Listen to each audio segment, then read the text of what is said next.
اللہ جل شانہ کسی چیز کو یوں ہی ارشاد فرما دے تو کافی ہوتا ہے، اس لیے کہ وہ اس کا فرمایا ہوا ہے، لیکن مضمون اتنا اہم ہے کہ اس کو موقت کیا جا رہا ہے قسم سے، پھر 2 قسمیں، پھر 3 قسمیں، پھر قسم در قسم، تو پھر اس سے سمجھ آتی ہے کہ مضمون کو انتہائی اہم ہے، جس کو بیان کرنے سے قبل میرے رب نے رب ہو کر بھی 11 قسمیں کی ہیں۔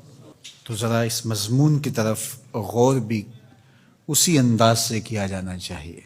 والشمس وضحاها، قسم ہے سورج کی اور قسم ہے اس کی چمک اور روشنی کی۔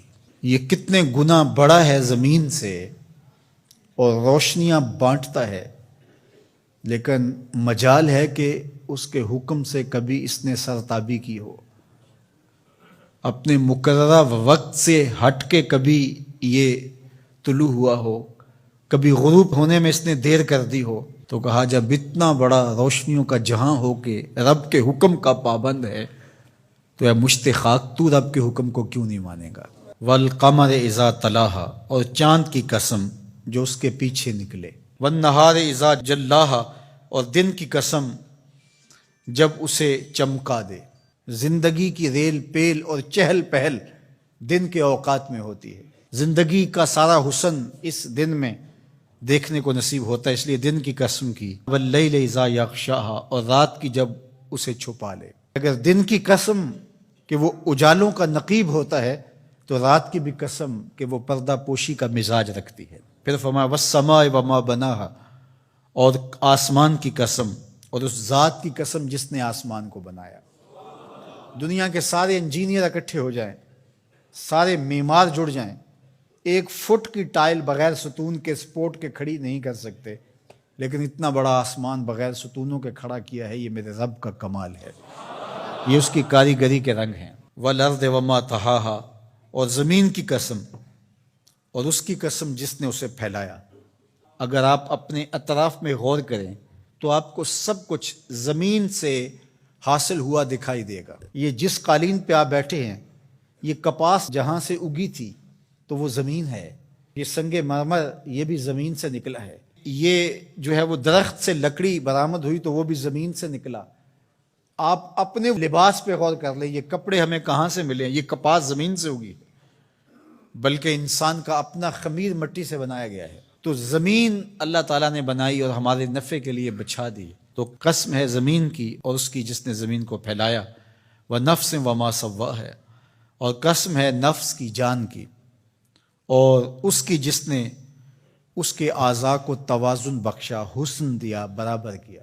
فَأَلْهَمَهَا فُجُورَهَا وَتَقْوَاهَا، پھر الہام کیا اس کو، نیکی کیا ہے، بدی کیا ہے، یہ اس کو ہم نے عطا کر دیا۔ یہ کسی کالج میں، کسی یونیورسٹی میں، کسی استاد کے سامنے زانو تلمذ نہ بھی طے کیے ہوں، کہیں نہ پڑا ہو، اسے پھر بھی پتہ ہے کسی کا مال چھیننا بری بات ہے، دیوار رکھتے ہوئے ہمسائے کے 2 انچ دبا لینا اچھی بات نہیں ہے۔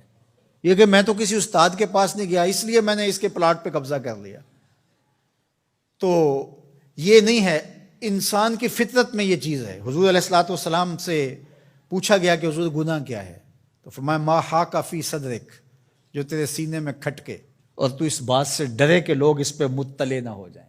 اللہ نے الہام کر دیا، اس کے اندر یہ چیز ڈال دی ہے، اسے پتہ ہے اچائی کیا ہے، اسے پتہ ہے برائی کیا ہے، وہ اچھی تمیز رکھتا ہے، لیکن اس نے مزید کرم کیا راہیں اجالنے کے لیے، ایک ایک جزی کو واضح کرنے کے لیے پیغمبر بھیجے، کتابیں نازل کی تاکہ کوئی حجت باقی نہ رہے کہ مجھے پتہ نہیں چلا تھا۔ 11 قسمیں کر کے فرمایا قد افلح من زکاہا، جس نے اپنے اندر کو ستھرا کر لیا وہ کامیاب ہو گیا، جو رذائل سے بچا، جو برے افعال سے اپنے آپ کو بچاتا ہے وہ ستھرا ہو گیا۔ وقد خاب من دساہا، اور خسر و نامراد وہ ہوا جس نے میلا کچیلا کر لیا، گناہوں سے اپنے آپ کو برباد کر لیا۔